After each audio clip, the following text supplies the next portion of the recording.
नमस्ते दोस्तों, आपका स्वागत है इजी इकोनॉमिक्स 24 में। आज हम क्लास 12 का पहला चैप्टर कंज्यूमर बिहेवियर आसान भाषा में समझेंगे। जानेंगे कि कैसे उपभोक्ता अपनी सीमित आय में सही चीजें चुनता है और अधिकतम संतुष्टि पाता है। तो चलिए शुरू करते हैं और इकोनॉमिक्स को आसान बनाते हैं। भूमिका भूमिका इंट्रोडक्शन। हम रोजमर्रा की जिंदगी में अलग अलग वस्तुओं का उपभोग करते हैं, लेकिन हमारे पास आय सीमित होती है।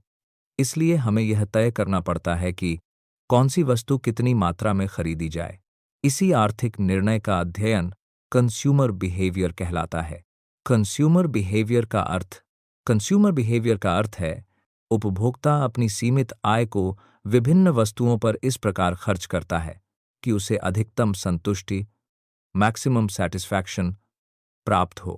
यूटिलिटी उपयोगिता। यूटिलिटी का अर्थ है किसी वस्तु की वह क्षमता जिससे उपभोक्ता को संतुष्टि प्राप्त होती है। यूटिलिटी के प्रकार। Total utility TU। Total utility वह कुल संतुष्टि है जो किसी वस्तु की विभिन्न इकाइयों के उपभोग से प्राप्त होती है। Marginal utility. मार्जिनल यूटिलिटी वह अतिरिक्त संतुष्टि है जो वस्तु की एक अतिरिक्त इकाई के उपभोग से प्राप्त होती है। Law of diminishing marginal utility. सीमांत उपयोगिता ह्रास का नियम।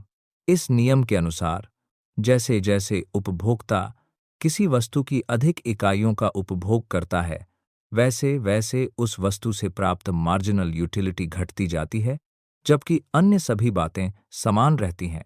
उदाहरण: पहली रोटी से बहुत अधिक संतुष्टि मिलती है, दूसरी रोटी से कम संतुष्टि मिलती है, तीसरी रोटी से और भी कम संतुष्टि मिलती है। टू और मुंह के बीच संबंध टोटल यूटिलिटी पहले बढ़ती है, फिर अधिकतम स्तर पर पहुंचती है, इसके बाद घटने लगती है। मार्जिनल यूटिलिटी लगातार घटती जाती है। Budget line. बजट रेखा। बजट लाइन वह रेखा है जो उपभोक्ता की आय और वस्तुओं की कीमतों के आधार पर विभिन्न वस्तु संयोजनों को दर्शाती है।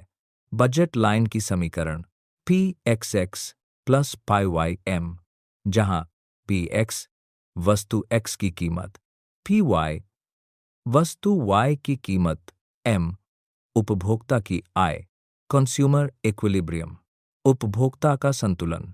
कंज्यूमर इक्विलिब्रियम वह स्थिति है जहां उपभोक्ता को अधिकतम संतुष्टि प्राप्त होती है और उसकी पूरी आय खर्च हो जाती है। कंज्यूमर इक्विलिब्रियम की शर्तें। Marks PXMUE। पाए मार्जिनल यूटिलिटी घटती हुई हो।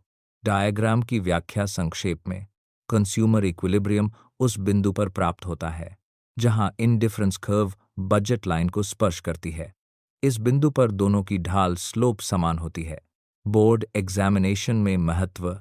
इस चैप्टर से बोर्ड परीक्षा में परिभाषा आधारित प्रश्न, डायग्राम आधारित प्रश्न, 5 अंक और 8 अंक के प्रश्न नियमित रूप से पूछे जाते हैं।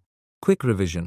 कंज्यूमर बिहेवियर, सीमित आय और अधिकतम संतुष्टि, यूटिलिटी, टोटल यूटिलिटी और मार्जिनल यूटिलिटी।